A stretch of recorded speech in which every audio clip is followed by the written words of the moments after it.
Assalamualaikum warahmatullahi wabarakatuh. Selamat siang Bapak dan Ibu yang saya hormati. Bapak Dedi selaku pemateri pada hari ini dalam rangka aksi nyata modul 1.4 diseminasi budaya positif. Salawat serta salam tak lupa kami curahkan kepada junjungan kita Nabi besar Muhammad SAW, dan juga rasa syukur terhadap Allah Subhanahu Wa Taala karena telah memberikan nikmat sehat dan karunia-Nya sehingga kita bisa berkumpul di ruang kelas 1 UPTD SDN 1 Anjakan untuk sama-sama menyaksikan bagaimana aksi nyata atau materi dari Bapak Dedi Haryanto selaku calon guru penggerak angkatan 11 Kabupaten Indramayu. Mungkin bisa langsung dibuka oleh Bapak Dedi. Sebelum itu, untuk meningkatkan rasa nasionalisme kita, marilah kita menyanyikan lagu Indonesia Raya. Dimohon dengan hormat kepada Ibu Eti untuk membimbing kami menyanyikan lagu Indonesia Raya. Kepadanya akan dipersilakan. Hadirin dimohon berdiri.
Terima kasih Ibu Nia.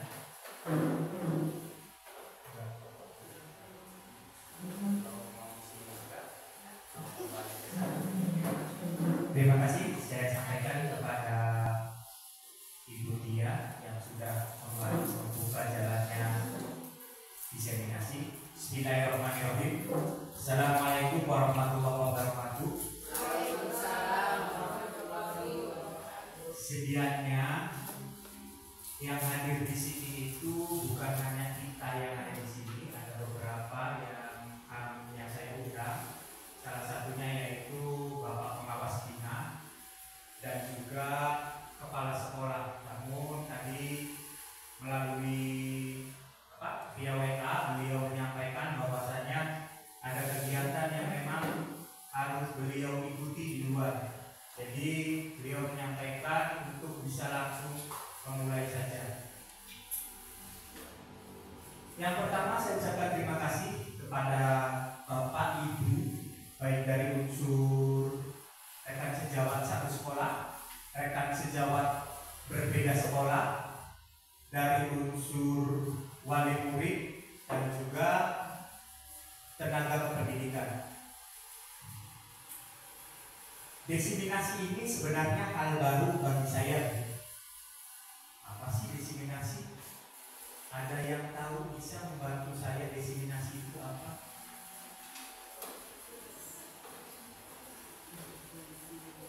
Apa? Pak Eko mungkin bisa memberitahu diseminasi itu apa? Intinya mah mungkin berbagi.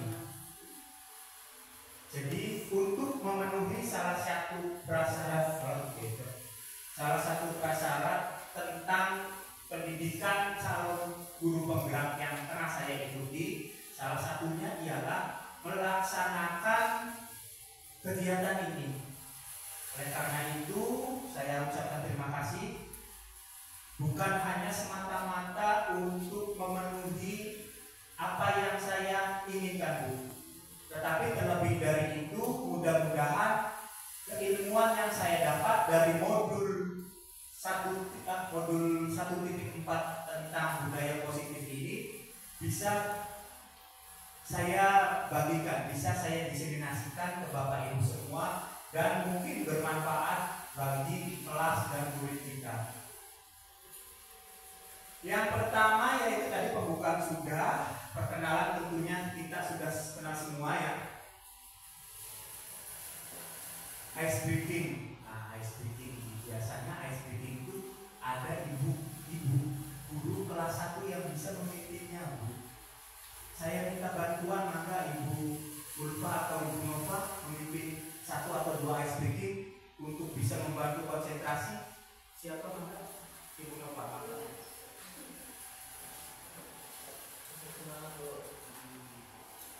Ya Ibu-ibu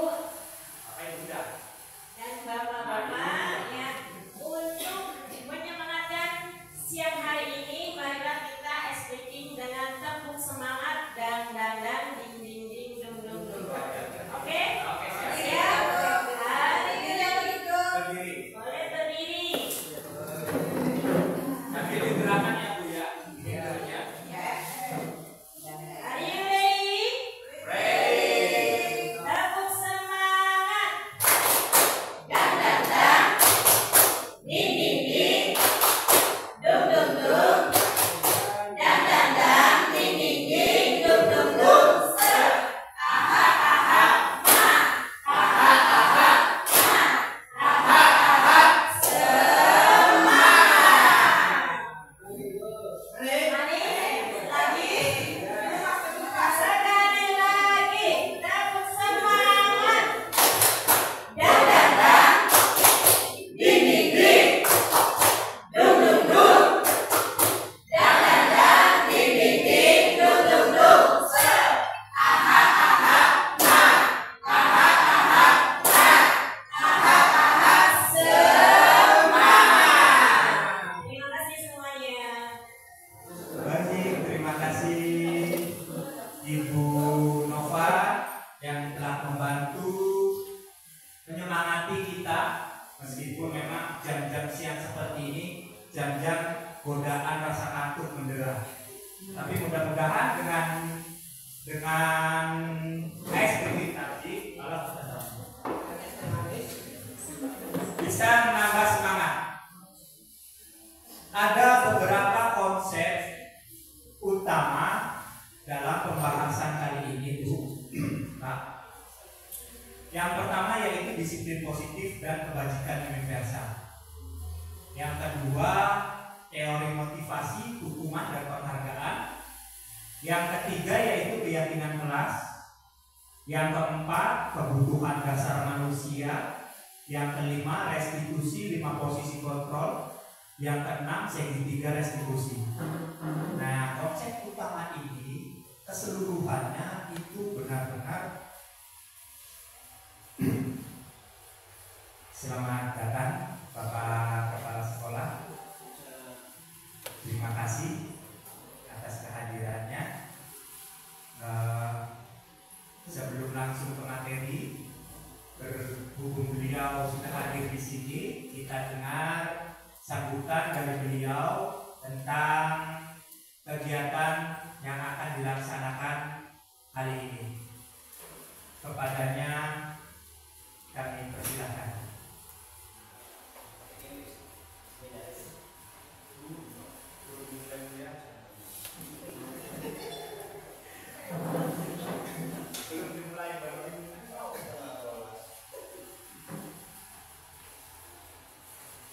Assalamualaikum warahmatullahi wabarakatuh. Alhamdulillah. Wassalatu wassalamu ala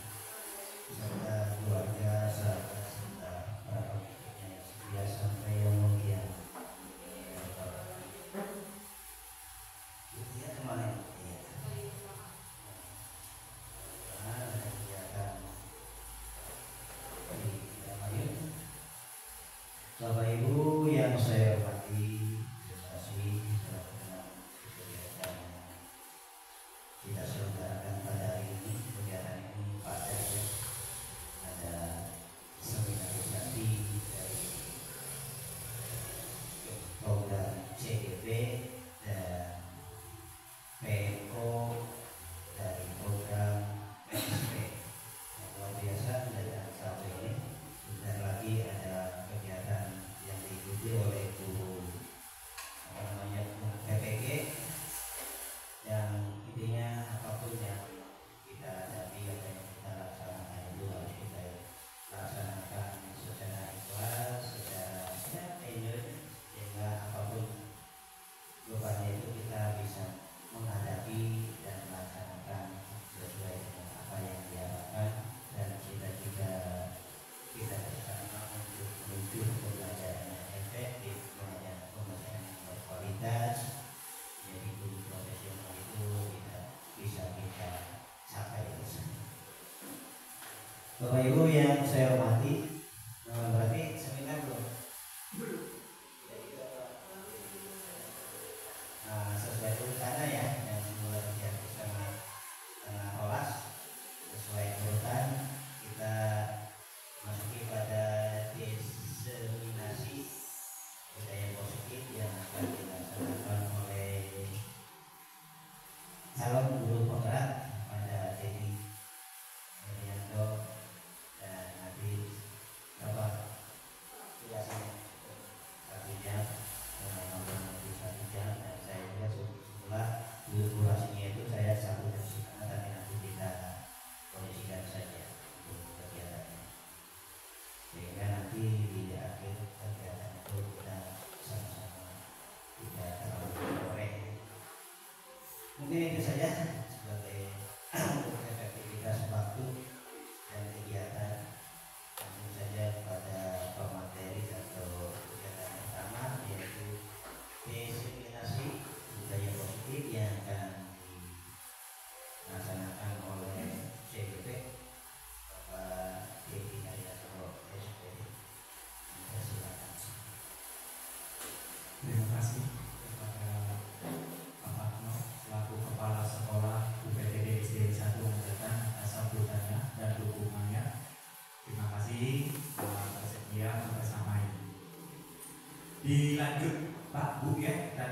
kita sudah sampai ke konsep yang akan kita materikan. Sebenarnya di sini kita belajar ya Bu ya, saya belajar bersama, saya belajar kepada Ibu Bapak yang hadir di sini tentang keilmuan yang saya dapat di pendidikan calon guru penggerak. Ada beberapa konsep utama. Yang pertama yaitu disiplin positif dan kebajikan universal yang tadi sudah saya sampaikan. Nanti akan kita bahas satu persatu. Kita langsung masuk ke disiplin positif.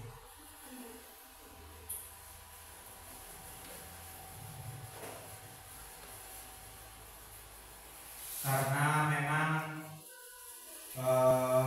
materinya terpisah. Di sini ada beberapa pertanyaan-pertanyaan yang mungkin bisa menggugah kita dan mengetahui apa sih disiplin positif itu. Tentunya disiplin positif adalah hal yang pernah dan sering kita lakukan di kelas, baik disadari atau tidak disadari. Sebenarnya apa pentingnya menciptakan suasana positif di lingkungan Bapak Ibu semua?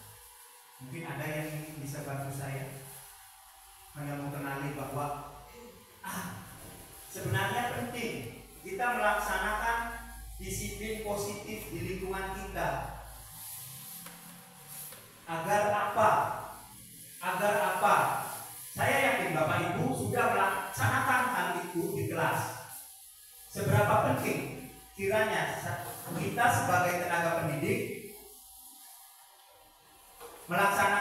menciptakan suasana disiplin positif itu?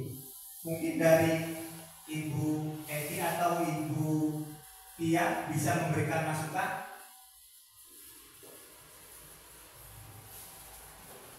Kemudian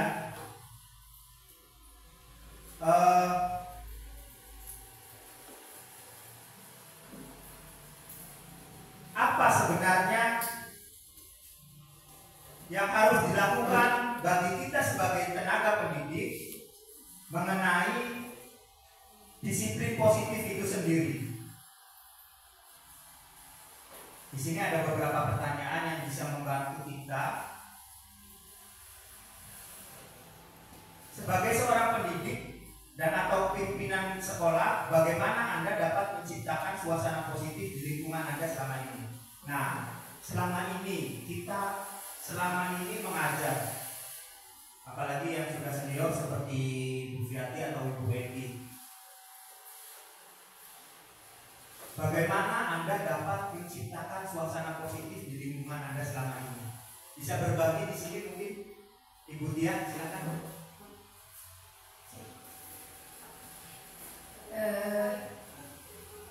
Assalamualaikum warahmatullahi wabarakatuh.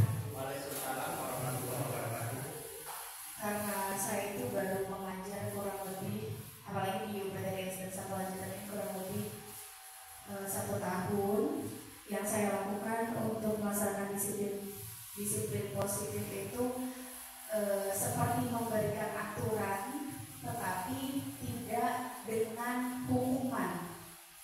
Nah, kalau sebuah aturan dulu mungkin peraturan-peraturan itu kan disertai dengan sanksi atau konsekuensi atau hukuman. Tapi saya menerapkan atau setelah banyak mendengarkan materi-materi dari rekan sejawat, belajar dari senior-senior, kalau disiplin positif itu yang membedakan dengan aturan biasanya adalah disiplin positif itu tidak ada hukuman, tidak ada sanksi apabila dilanggar. Aturannya pun berbeda, bahasanya yang tadinya jangan membuang sampah sembarangan, kemudian dirubah menjadi buanglah sampah pada tempatnya, seperti itu sih. Jadi lebih ke karena ada kata positif di situ, peraturannya pun dirubah ke arah positif. Baik. Terima kasih. Oke, terima kasih. Betul sekali apa yang disampaikan Ibu Tia. Hal itu memang tidak harus dengan hukuman. Nah, dalam budaya kita, makna kata disiplin dimaknai menjadi sesuatu yang dilakukan seseorang pada orang lain untuk mendapatkan kepatuhan. Kita cenderung menghubungkan kata disiplin dengan ketidaknyamanan. Ada memang beberapa guru, mungkin termasuk saya juga, ketika memang belum mengetahui hal-hal positif atau disiplin positif, masih menerapkan hukuman terhadap siswa. Contohnya, kita memarahi ketika siswa melakukan hal-hal yang memang dianggap sebuah kesalahan, atau sebagai pendidik memang kadang kita lalai bahwa apa yang kita lakukan terhadap siswa itu masih belum sesuai dengan kaidah-kaidah disiplin positif. Nah, dalam hal ini mungkin saya juga akan meminta kepada Bapak Kepala Sekolah selaku leader yang ada di tempat kerja kita, disiplin positif menurut Pak Pakno itu seperti apa?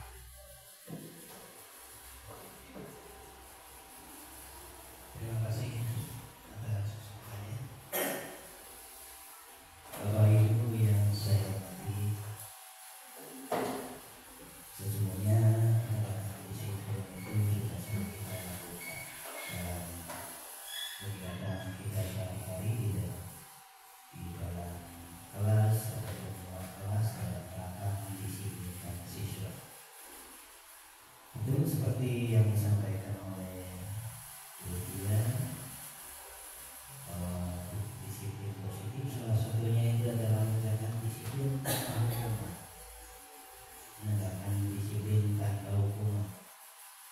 Memang kita di awal dari yang bulan lebihnya itu mulai booming itu adalah tahun 2018 ya, di mana ada beberapa tagar yang menyatakan bahwa bila memberikan melakukan kekerasan untuk alasan apapun, apalagi dulu itu sampai menanganinya mabuk atau apa-apa itu, yang dulu sesungguhnya ketika kita sekolah sering kita terima dan kita saksikan bahwa guru itu dalam mendisiplinkan siswa itu biasanya dengan hukuman, entah itu nyetrap, menghormat yang berbeda, maupun berdiri di depan kelas dan lain-lain. Itu untuk menurut disiplin positif itu satu hal yang tidak sesuai dengan konsep disiplin positif. Karena apa yang dilakukan oleh guru dalam rangka mendisiplinkan dan harapan disiplin itu adalah sesungguhnya tidak tuntas, hanya sebatas anak merasa malu, merasa disalahkan, dipersalahkan, yang secara langsung maupun tidak langsung itu justru akan membentuk karakter mereka.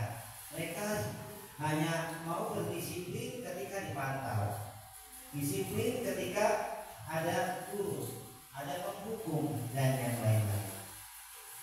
Maka dalam konsep disiplin positif yang sekarang itu, bagaimana menegakkan disiplin siswa itu dengan cara ya tadi, tidak dengan hukuman, apalagi dengan kekerasan, tidak dengan pengucapan kata-kata verbal dalam hal verbal kekerasan, karena kekerasan bisa berupa fisik maupun verbal ya.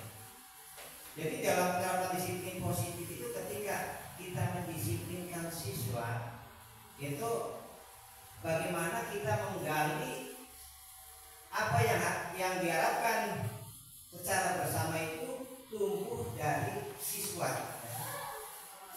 Bapak Ibu bisa melaksanakan kegiatannya itu adalah untuk kalau dulu itu tata tertib itu ditentukan oleh sekolah. Memang tata tertib tidak hilang ya, tidak hilang, tapi dalam implementasi tata tertib itu dalam mendisiplinkan siswa itu kita bisa membuat yang namanya keyakinan. Keyakinan artinya itu tumbuh dari siswa. Maka kita sering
tidak membuli, tidak mengambil barang oleh orang lain tanpa izin dan lain-lain, itu bukan muncul dari guru, tapi muncul dari peserta didik.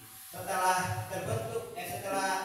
terkumpul harapan-harapan peserta didik di dalam belajar di kelas itu, maka kita sebagai guru tuh rangkum dari beberapa muncul itu, banyak karya dan lain-lain, itu menjadi suatu rangkuman bersama peserta didik sehingga muncul ya keyakinan kelas. Ya sesungguhnya aturan, tapi kita sebut keyakinan kelas karena mengapa? Karena itu tumbuh dari mereka, muncul dari mereka yang harus kita taati. Kemudian bagaimana ketika kita menangani masalah yang timbul, yang terjadi di kelas atau pada peserta didik?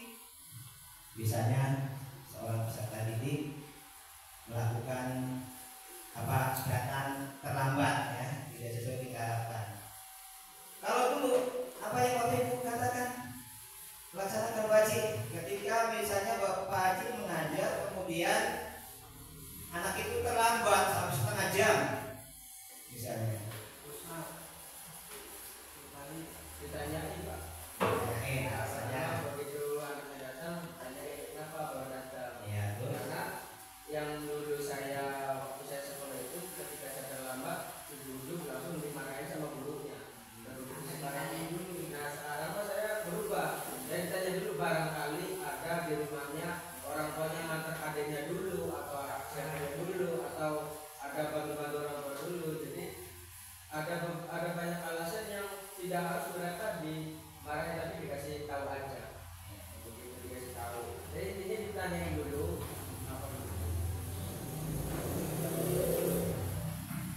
Betul, Pak Haji, mungkin salah satu caranya itu seperti itu ya. Ketika kita mendapati anak datang terlambat, kalau dulu mungkin dimarahin, jangan lagi kamu dan lain sebagainya. Ketika yaitu salah satunya, kemudian barangkali tidak mengerjakan tugas, kemudian merusak sarana, itu jangan serta-merta kita memarahi mereka, ya. Memang mereka melakukan suatu tindak kesalahan, tapi dalam penerapan disiplin positif jangan sesekali kita marahi mereka, mudi-mudi mengeluarkan kata-kata yang keras, apalagi menghukum. Ya repot ya Pak, orang berdisiplin. Nah, ini memang suatu perubahan yang butuh waktu untuk polanya itu ada bagaimana itu pada kita sendiri.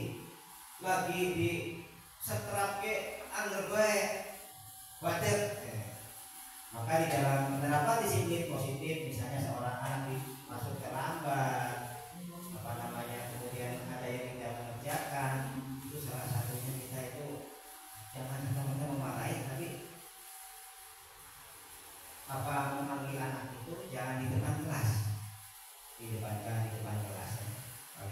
Misalnya kamu nggak kerjakan tugas, Haji tidak mengerjakan tugas, nanti selesai pelajaran kamu ke ruang ibu, ruang saya.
sehingga dalam mereka itu menganggap kita itu bukan sebagai penghukum, bukan sebagai pemantau, tapi mereka menganggap kita itu sebagai manajer yang bisa mengkondisikan suasana mereka, dan kita harus bisa menetapkan posisi kita sebagai manajer juga dalam menyelesaikan masalah-masalah anak.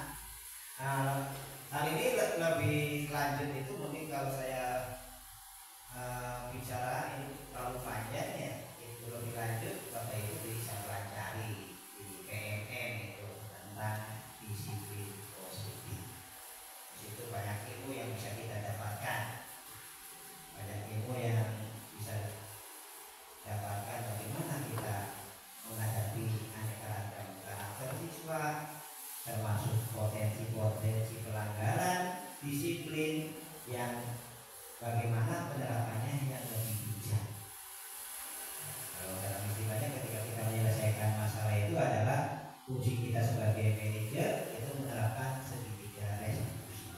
Lebih jauh saya rekomendasikan kepada Bapak Ibu dengan materi disiplin positif ini untuk mempelajari PMM, sehingga kita memiliki pengetahuan yang memadai bagaimana kita menerapkan disiplin positif di kelas ataupun di sekolah, sehingga kesalahan-kesalahan yang terjadi pada peserta didik itu secara sadar mereka menyadari kesalahannya dan mereka berusaha untuk memperbaikinya, dan mereka didorong untuk melakukan bertanggung jawab terhadap apa yang menjadi perbuatan atau kesalahan.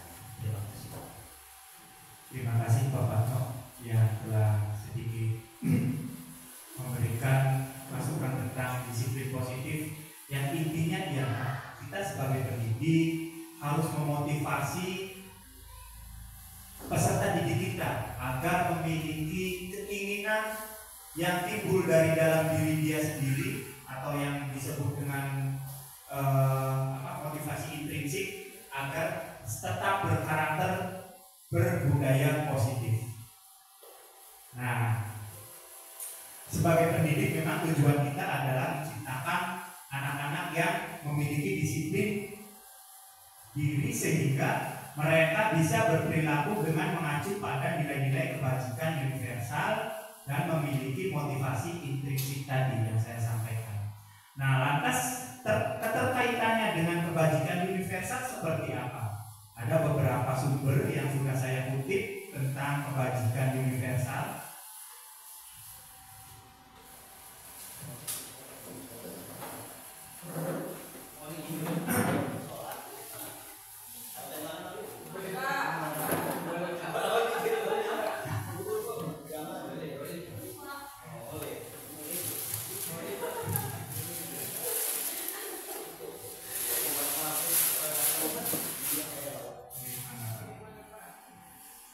Kita masuk ke nilai-nilai kebajikan.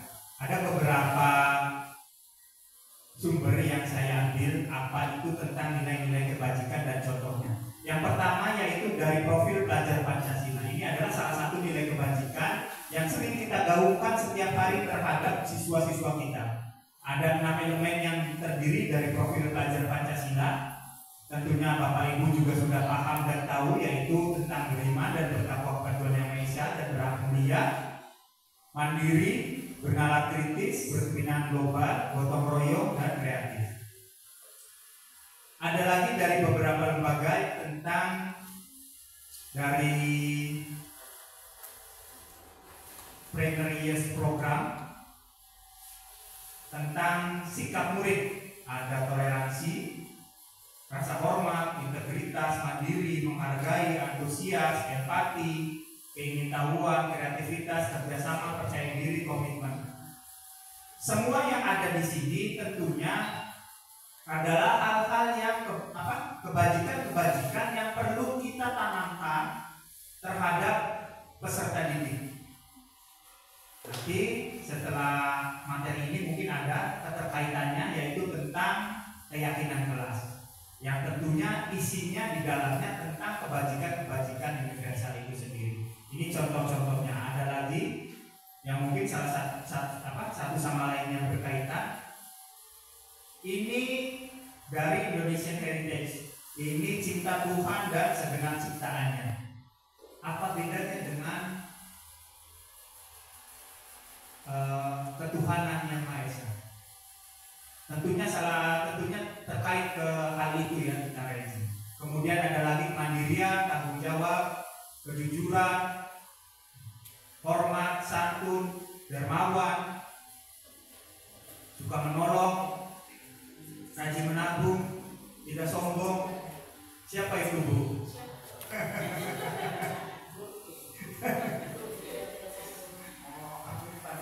Tidak sombong, rajin menabung. Itu adalah salah satu nilai-nilai kebajikan universal. Masih banyak, Bu, yaitu dari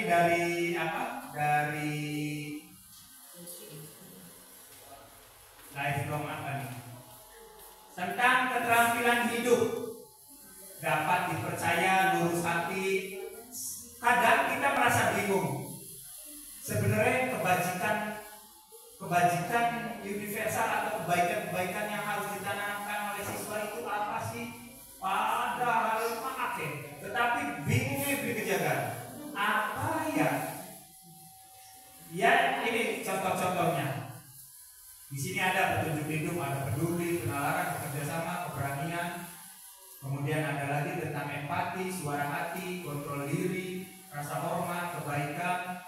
Nanti yang kita sebutkan, yang kita ketahui di sini bisa saja nanti kita jadikan sebagai kesepakatan ataupun keyakinan kelas. Nah, untuk pertama disiplin positif dan kebajikan universal, saya rasa mungkin cukup.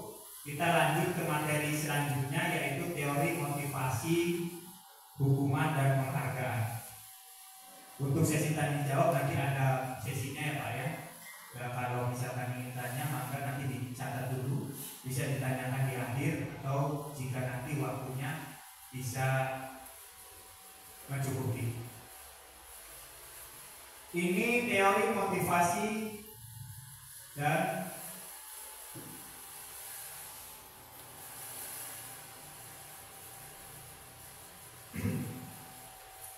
ada beberapa teori-teori tentang motivasi dan apa tadi?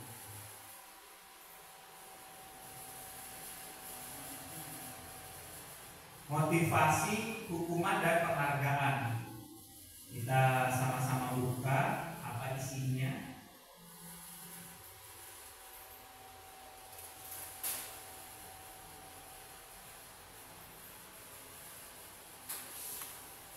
Nah, di sini ada bagian terkait materi tersebut.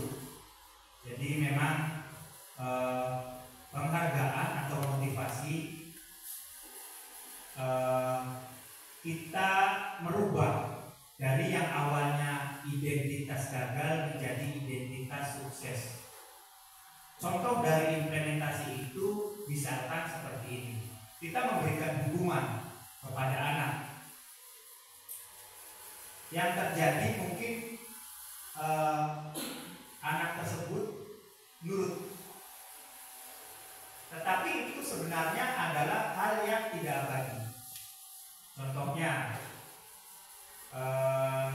bisa saja di sini tertulis sesuatu yang menyakitkan harus terjadi, konsekuensinya memang harus terjadi, tetapi dalam restitusi ada beberapa pilihan bisa saja yang kita ambil selain yang kita tekankan. Kemudian murid atau anak akan tersakiti. Ya memang konsekuensinya seperti itu. Anak atau murid peserta didik kita dibuat tidak nyaman. Tetapi dalam restitusi bisa saja si murid tersebut kita ajak bicara untuk lebih mendapatkan penguatan, bukan hanya bukan hanya hukuman. Ini dalam konteks memotivasi siswa atau murid. Contohnya bila mana ada siswa atau murid yang melakukan kesalahan, ada berbagai pilihan. Pilihan kita sebagai apa? Apakah sebagai penghukum kah? Apakah sebagai teman kah? Ataupun sebagai manajer? Nanti di beberapa bab selanjutnya ada yang di materi tersebut posisi kita sebagai apa. Contoh-contoh dari apa yang saya sampaikan, misalkan seperti ini Pak. Di sekolahan misalnya tadi Pak mau menyampaikan ada siswa yang terlambat. Posisi kita sebagai penghukum mungkin akan memberikan hukuman langsung. Misalkan si Warjo, Jo, siap, Ari baik. apa? Terlambat baik apa dulu? Langsung dihukum. Itu sebenarnya bisa saja anak akan nurut, tetapi akan sesaat Bu. Beda ketika memang kita bisa memposisikan kita sebagai teman. Tentunya kita sebagai teman seperti apa? Akan menanyai mungkin ya, seperti itu. Sebenarnya banyak contoh-contoh tentang motivasi. Tapi nanti kita bisa, karena waktu juga terbatas, nanti kita bisa dilanjutkan ke Kobel ya Bu ya. Di Kobel kita bisa menjadikan materi kita sebagai Kobel. Apa? Di Kobel. Ini ada beberapa 3 motivasi perilaku manusia.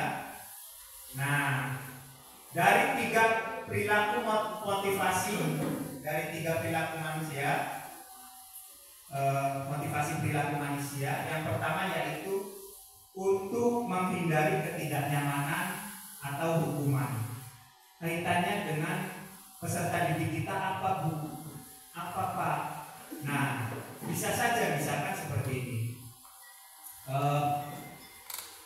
Si Sulia berangkat sekolah, motivasinya sebagai apa? Misalkan ya, misalkan dia berangkat seperti Mama Kade, seperti Oli Sangu. Nah, itu adalah salah satu motivasi dia. Berarti termasuk dalam apa ini? Untuk mendapatkan motivasinya untuk mendapatkan imbalan atau penghargaan. Seperti Mama Kakak sekolah gara-gara nyumbangin ini, ilmu mama. Nah, sama dalam konteks kita sebagai pendidik pun kemungkinan ada Bu, motivasi-motivasi tersebut tertanam dalam diri kita. Seperti mah dalam kelas, seperti mah gerak-gerak di lapangan atau papatno. Daripada dijodoh. Itu adalah beberapa motivasi yang memang tidak disadari oleh kita akan ditiru oleh peserta didik. 3 motivasi tersebut, yang pertama yaitu untuk menghindari ketidaknyamanan atau hukuman tadi yang saya contohkan Pak Surya. Yang kedua yaitu untuk mendapatkan imbalan atau penghargaan dari orang lain. Sama seperti tadi. Saya termotivasi melakukan sesuatu karena saya ngambil agama si Pak Patno. Bisa jadi seperti itu. Contohnya saya lah ya. Kita benar-benar Itu adalah salah satu motivasinya Pak. Nah, yang ketiga yaitu untuk menjadi orang yang mereka inginkan dan menghargai diri sendiri dengan nilai-nilai yang mereka percayai. Nah, salah satu motivasi yang ketiga ini contohnya ialah kita mangkat ngajar, benar-benar pengen berbagi ilmu, gawe bocah, membikin anak-anak pintar, cerdas. Itu adalah salah satu contoh dari motivasi yang ketiga ini. Orang dengan motivasi ini akan bertanya, akan menjadi orang yang seperti apa bila saya melakukannya, seperti apa melakukan. Pokoknya kita pilih kalau misalnya bagaimana nanti kalau saya tidak melakukannya, atau bagaimana nanti saya ketika saya melakukannya, atau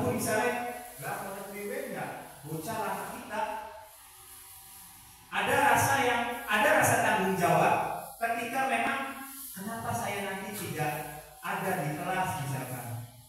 Nah, berarti memang apa yang kita lakukan itu dipengaruhi oleh motivasi tersebut. Contoh lainnya dalam motivasi ini ialah ketika memang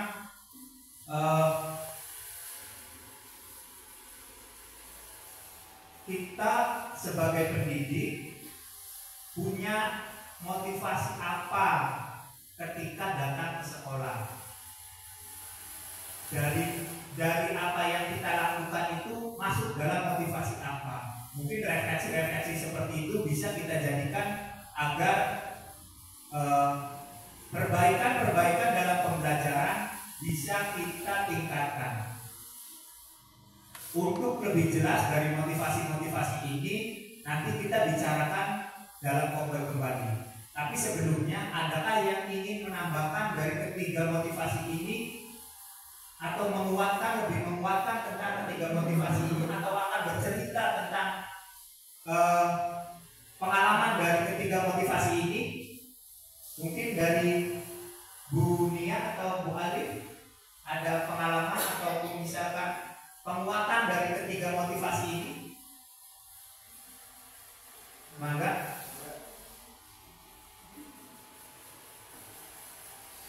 Silakan berbagi pengalaman. Ayo. Atau nanti di materi lainnya.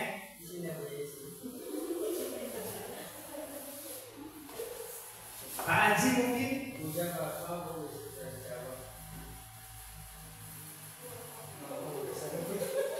Kalau gitu kita beranjak ke materi lain untuk motivasi ini, atau mungkin ada yang ingin ditanyakan tentang motivasi ini?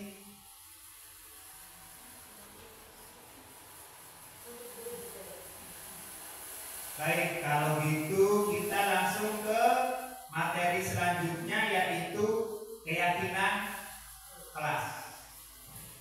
Tanya boleh nggak Pak? Boleh, silakan Ibu Tia. Pak Dewi ini kan selaku wali kelas juga ya. Betul. Sejauh ini peran Bapak sebagai wali kelas dalam menciptakan kelas yang kondusif untuk disiplin positif di kelas Bapak seperti apa? Mungkin bisa menjadi contoh untuk kami, karena Bapak sebagai sebagai panutan kami, sebagai tauladan calon guru penggerak yang nantinya akan juga menjadi kepala sekolah begitu. Mungkin bisa Bapak ceritakan bagaimana penerapan Pak Dewi selaku wali kelas di kelas Bapak. Terima kasih. Terima kasih. Pertanyaannya memang bikin deg-degan. Singkat, padat, berisi. Baik, terima kasih Ibu Tia. Tentunya kita sebagai pendidik memahami peran kita dalam kelas. Konteks yang Ibu Tia pertanyakan yaitu bagaimana untuk bisa menciptakan kelas yang kondusif. Betul ya Bu Tia ya? Tentunya dengan strategi ataupun apa yang bisa dilakukan oleh wali kelas itu sendiri. Dalam kelas 5 memang mungkin sedikit cerita dulu. Pengalaman mengajar saya tidak terlalu banyak Bu. 2023 baru 1 tahun, di awal semester pertama di 2023 bulan Juli itu saya baru mendapat penugasan sebagai guru. Berarti tidak umur ya, 2023 semester kurang dari 2 tahun. Kurang dari 2 tahun. Ya, kurang dari 2 tahun. Tapi alhamdulillah takdir menuntun saya untuk menjawab pertanyaan Ibu Tia di sini. Yang pasti ada hal-hal yang bisa kita tanamkan dalam diri peserta didik kita. Bagaimana kita bisa saling menguatkan, saling menghargai, dan saling menjaga supaya suasana kelas dan ruang kelas kita menyenangkan. Dengan cara apa tadi? dengan disiplin positif melalui keyakinan kelas. Kita ajak siswa-siswa kita untuk meyakini apa nih yang harus kita yakini untuk bisa saling menguatkan. Aja pada ribut, aja pada saling mengejek, aja pada HPDW atau apalah istilahnya, karena banyak aspek, banyak hal yang mungkin bisa saja dari keyakinan kelas itu memenuhi unsur yang diinginkan. Contohnya dari keyakinan kelas itu akhirnya kita bisa menghindari bullying yang memang dilarang. Kita bisa menciptakan suasana kelas yang mungkin Butia tadi maksudkan, pertanyakan supaya kelasnya tadi berarti dengan keyakinan kelas. Tetapi dengan keyakinan kelas pun tidak serta-merta pada kita gue ujar kita, bocah awas nih ya, keyakinan kelas kita gini, kamu harus dulu. Tidak bisa seperti itu. Tentunya pelibatan peserta didik akan lebih bermakna. Supaya apa? Supaya menanamkan dalam diri mereka bahwa itulah keyakinan yang mereka sepakati, keyakinan yang mereka yakini harus dijalankan. Tidak banyak, tidak harus banyak keyakinan. Entah itu hanya bersikap jujur, saling menghormati, tanggung jawab, kemudian juga apa? Mungkin bisa dibantu menerapkan kebajikan universal di dalamnya. Disiplin, saling menghormati, yang pasti tuangkan kebajikan universal dalam keyakinan kelas untuk bisa kita memimpin kelas menjadi pemimpin pembelajaran. Seperti itu mungkin Butia. Berarti bentuknya tertulis. Bentuknya tertulis berupa keyakinan kelas yang mereka yakini bahwa dengan keyakinan itu akan ada hal yang bisa menyenangkan mereka, membuat semangat mereka, menanamkan karakter mereka bahwa disiplin itu tidak dipaksakan. Jadi timbul dari diri sendiri, timbul dari dalam hati mereka sendiri, atau sering disebut intrinsik. Ada lagi mungkin? Cukup Pak Denny, terima kasih. Baik. Kalaupun nanti belum sesuai bisa WA ya. Woi salah woi. Tapi mudah-mudahan apa yang tadi saya paparkan adalah salah satu materi modul yang saya terima di calon guru penggerak, yaitu di budaya positif ini. Bagaimana dengan di kelas bawah? Dan kecil kan masih yang kalau masuk kan bisa begini, tapi kelas kecil itu susah untuk beda diskusinya juga. Iya. Nah, kelas bawah itu. Untuk kelas bawah mungkin Ibu Bapak bisa bantu saya untuk menjawab karena beliau adalah guru kelas 1. Tadi juga saya mau nanya, yang dikatakan Pak Tanto kan tadi timbul dari rasa dari siswa sendiri. Namun untuk kelas 1 itu pernah saya menanyakan tentang keyakinan kelas. Nah itu tidak mengerti. Tadi yang mengerti hanya 1-2 anak. Seperti itu Pak Denny. Baik, kalau gitu saya minta bantuan dari Ibu Guru mungkin bisa menjelaskan tentang bagaimana menanamkan keyakinan terhadap siswa di kelas rendah. Siapa yang mangga itu? Kita berbagi saja. Yang ditanyakan tadi adalah bagaimana untuk kita sebagai guru kelas bisa menanamkan keyakinan atau menanamkan budaya positif terhadap siswa di kelas rendah.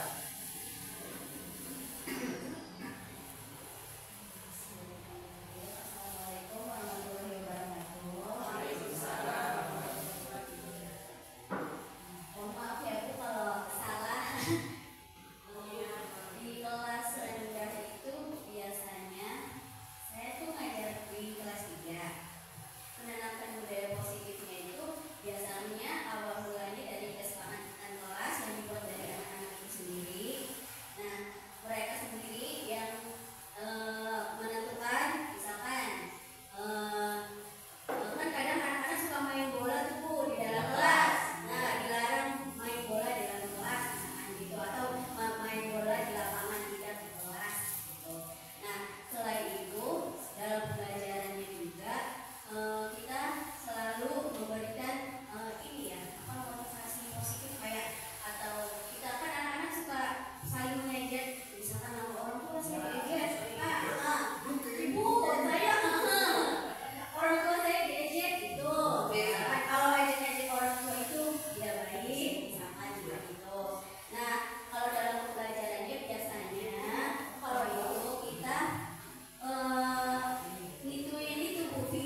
Baik, terima kasih kepada Ibu Nia dari PTDSD 3 Pokya yang telah memberikan sedikit pengalaman.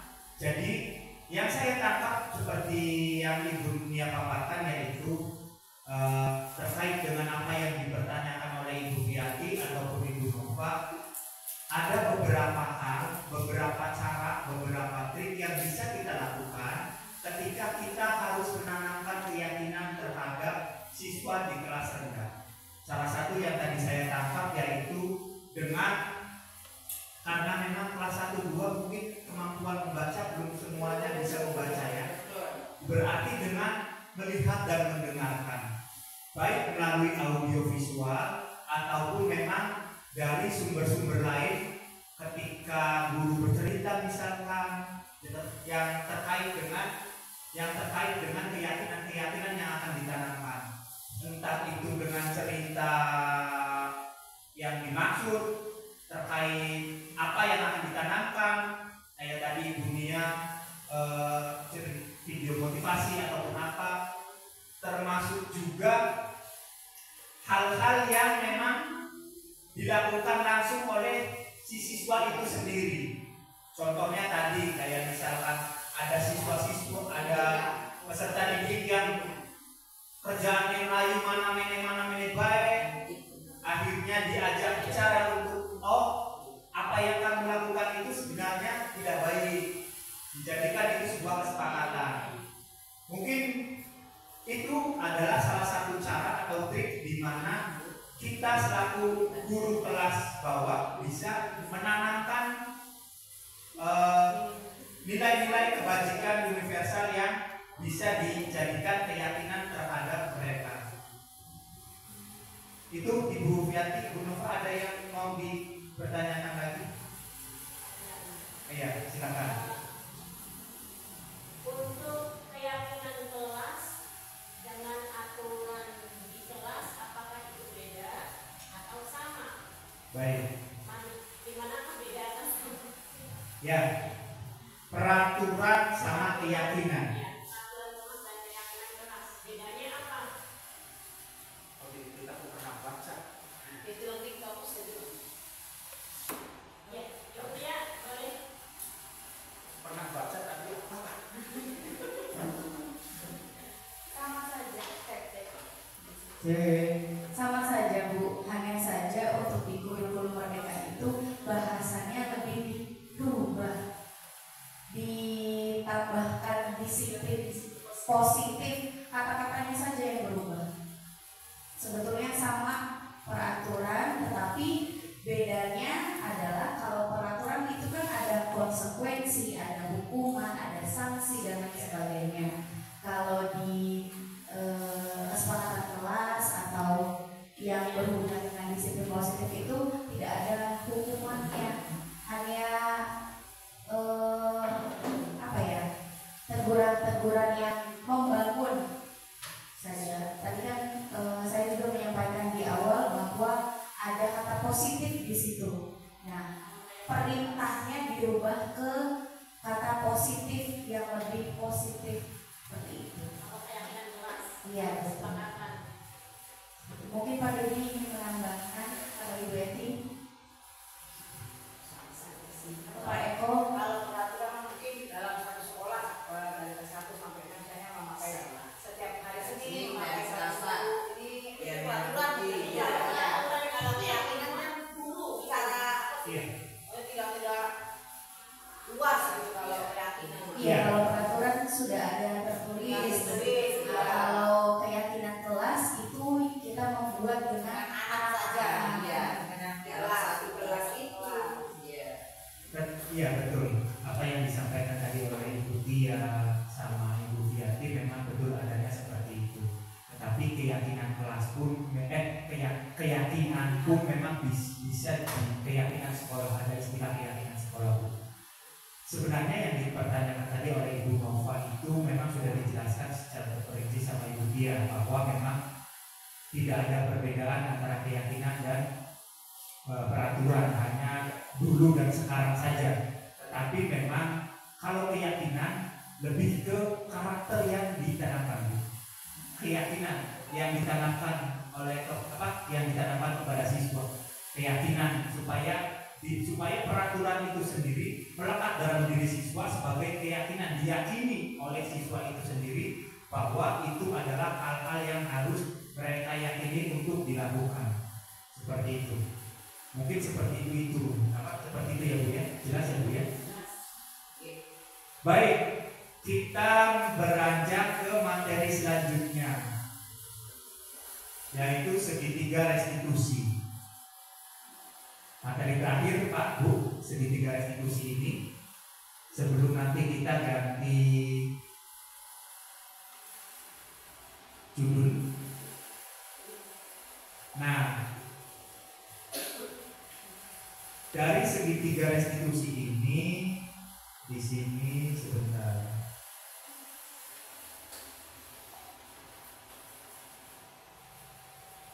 Saya akan tunjukkan sebuah video tentang segitiga restitusi.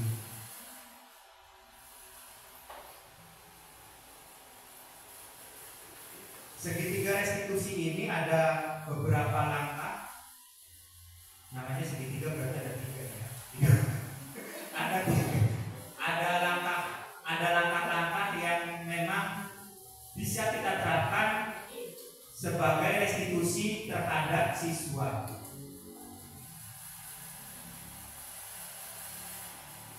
Saya koneksikan dulu ini ke YouTube agar Bapak Ibu bisa melihat bahwa penerapan segitiga restitusi itu seperti apa.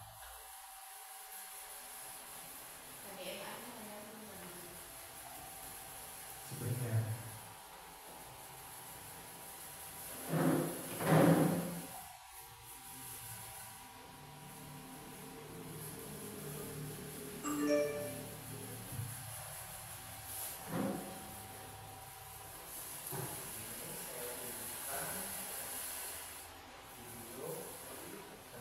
Pelaksanaan segitiga restitusi yang sudah saya lakukan di kelas saya.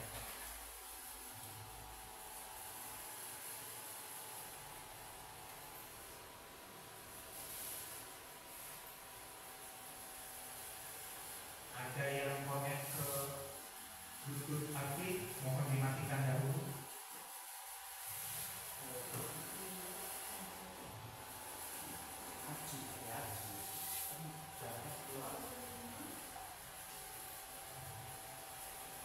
Nah.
Baik, karena terkendala teknis,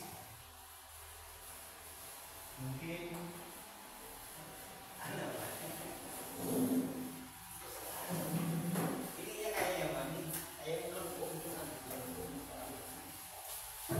itu mamik Pak. Itu mamik.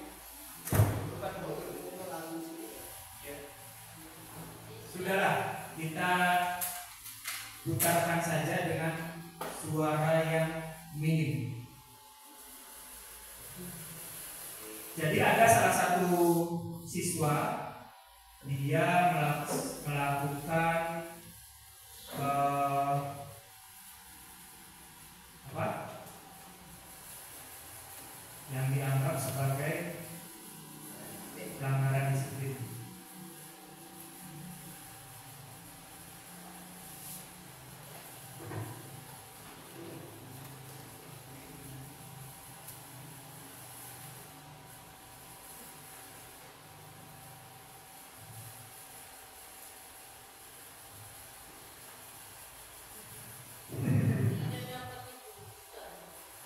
Bahkan videonya pun tidak mendukung.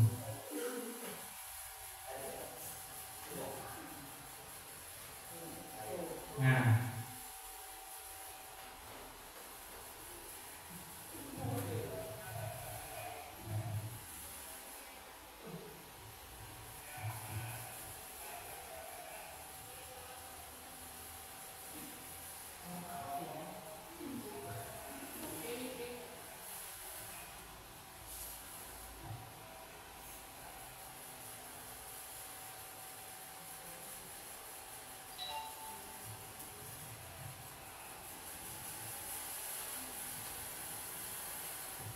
ini adalah,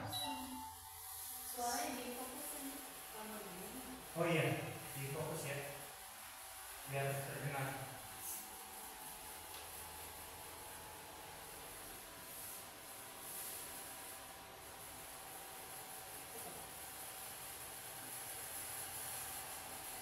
Tidak terdengar.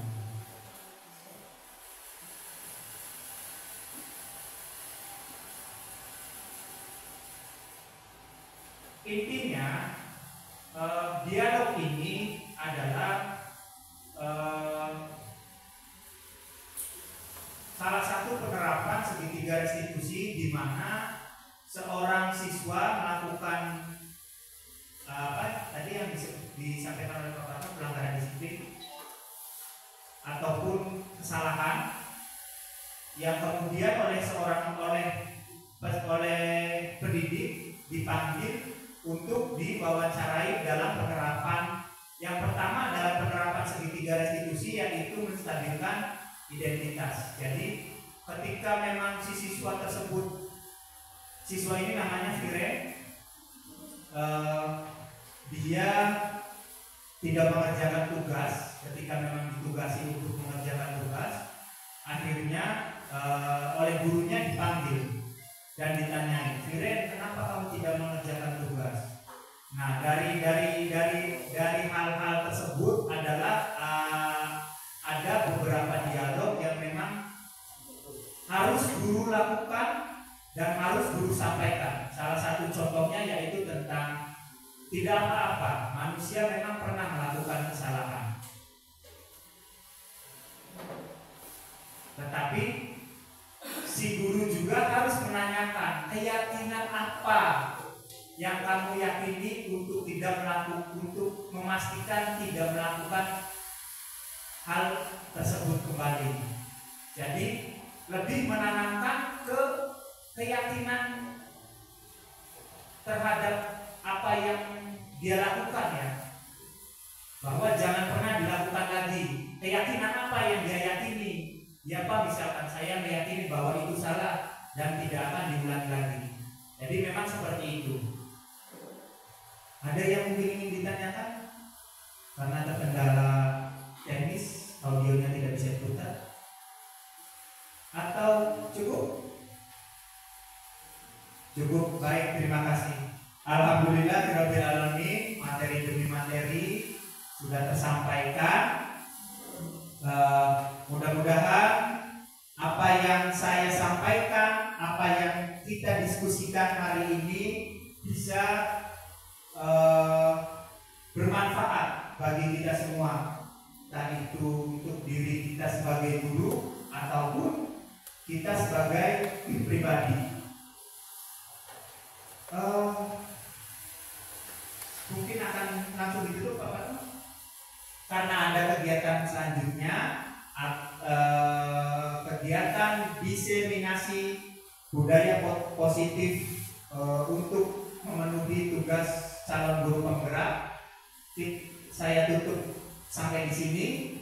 Saya akhiri, wabillahi taufiq wal hidayah. Wassalamualaikum warahmatullahi wabarakatuh.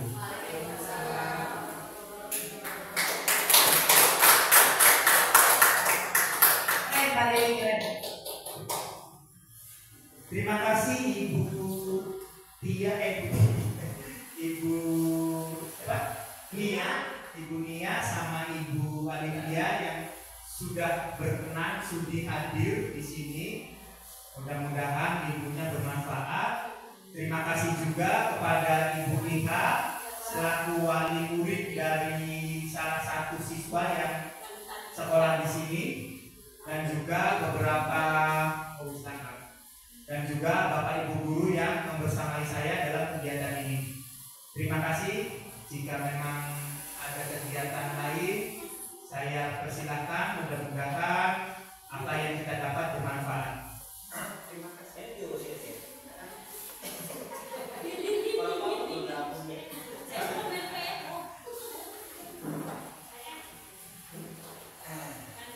Tadinya mah beberapa orang juga membahas itu.